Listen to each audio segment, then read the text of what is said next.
अच्छा, जो ऑस्की में एक कंफर्म स्टेशन है वो जो हाईली इम्पोर्टेंट है ऑब्स्टेट्रिक्स के अंदर, वो है एक्लेम्पसिया ड्रिल।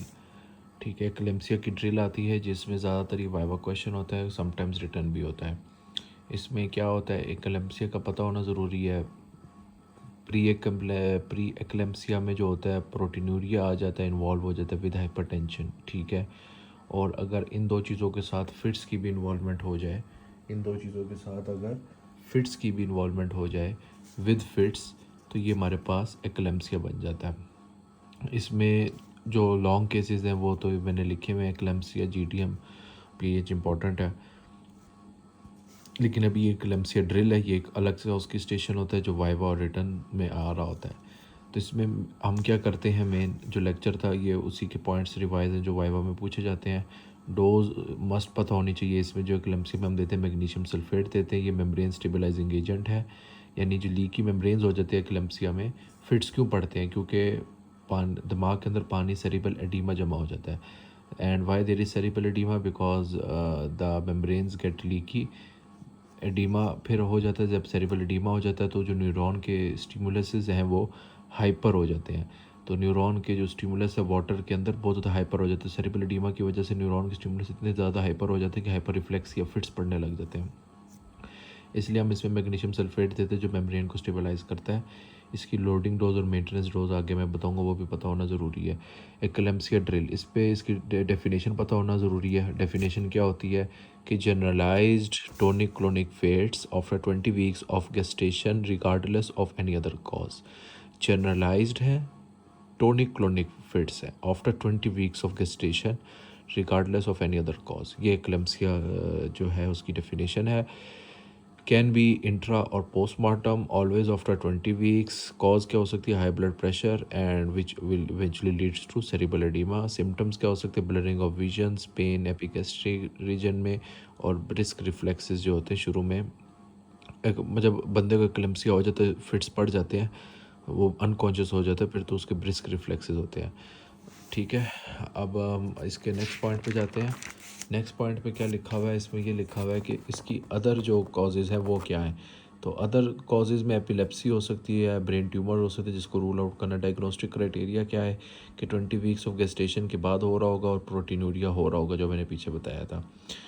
इसके अलावा मेजर कॉम्प्लिकेशंस क्या इसकी हो सकती हैं, इसमें बच्चे में क्या होंगी, ये बच्चे वाली सारी लिखी है मैंने। हाइपॉक्सिक हो सकता है, प्रीटर्म लेबर की सारी कॉम्प्लिकेशन हो सकती है, आईयूजी और ओलिगो और डेथ हो सकती है। और मेटर्नल क्या होगी, हेलप सिंड्रोम हो सकता है, जिसमें हेलप का एच का क्या मतलब है, हिमोलिसिस, और एलिवेटेड ईएल का क्या मतलब है, एलिवेटेड लिवर एंजाइम्स, और एलपी का क्या मतलब है, लो प्लेटलेट्स। तो हेलप सिंड्रोम हो सकता है, स्ट्रोक हो सकता है, इसकी कॉम्प्लिकेशंस हैं। एमरजेंसी मैनेजमेंट में हम क्या करेंगे, ये सबसे ज़्यादा इंपॉर्टेंट, ड्रिल मेन क्यों हम इसको कहते हैं वो इस वजह से ही कहते हैं, ये याद रखना ज़रूरी है। First is call for help. ठीक है, senior lab technician and aesthetics और इस सारों को बुलाना होता है। लेफ़्ट लेटर पोजीशन में उसको हम रखेंगे ताकि वो एस्पायरेट ना कर जाए, कोई फ्लूइड वगैरह। ABC सिक्योर करेंगे, ठीक है, एस्पायरेशन ब्रीथिंग और सारे सर्कुलेशन सिक्योर करेंगे। 2 लार्ज बोर कैनुलाज उसमें एंटर करवाएंगे हम, और इन द मीन वाइल हम उसके टेस्ट यूरिन LFTs RFTs भी लेंगे और साथ ब्लड भी अरेंज करवाएंगे। RFTs में यूरिक एसिड देखेंगे और यूरिन में हम प्रोटीन्स वगैरह देखेंगे। इसके बाद हम क्या करेंगे, BP कंट्रोल करने के लिए लेबिटालोल या हाइड्रोलाजीन देंगे। लेबिटालोल इज़ मोर प्रेफर्ड, इसलिए हमने 3 टिक्स लगाए हुए हैं। फॉलिस कैथेटर पास करेंगे क्योंकि मैग्नीशियम सल्फेट जब हम दे रहे होते हैं तो उसका यूरिन आउटपुट तकरीबन 0 हो जाता है, तो हमें फॉलिस कैथेटर देना पड़ता है। और मैग्नीशियम सल्फेट भी देंगे फिट्स के लिए। तो इसको मैं ज़रा सा रिवाइज़ करता हूँ। पहले हमने क्या किया, कॉल फॉर हेल्प, किसी एनेस्थेटिक और लैब टेक्नीशियन को बुलाया।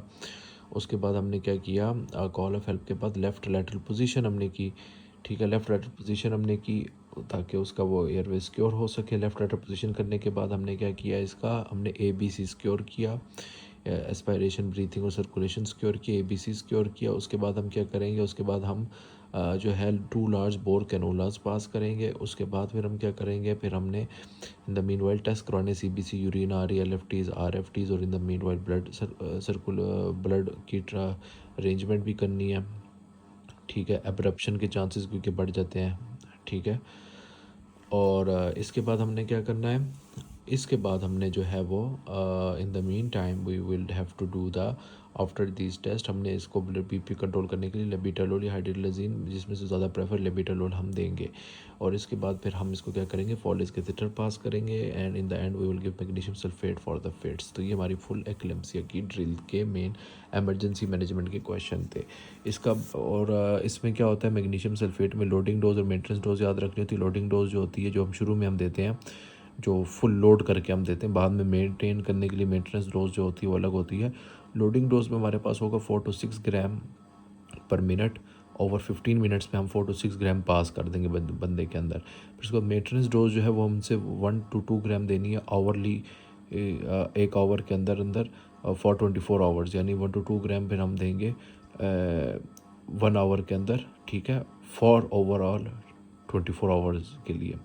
तो ये लोडिंग एंड मेंटेनेंस डोज पता होना चाहिए, बहुत ज़्यादा इंपॉर्टेंट है, ठीक है। इसके बाद पेशेंट जो होता है वो काफ़ी हद तक स्टेबल हो जाता है।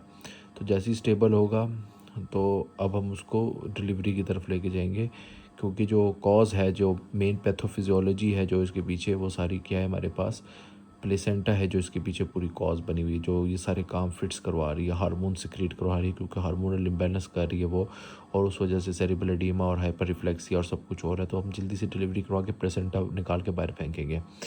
और इसमें एंटी कन्वल्सेंट्स जो हमने अवॉइड करनी है, जो मैम ने क्वेश्चन भी आता है वाइवा में, रिटर्न में भी, वो डायज़ेपैम अवॉइड करनी है, फेनिटोइन अवॉइड करनी है, उनको यूज़ नहीं करना, ठीक है।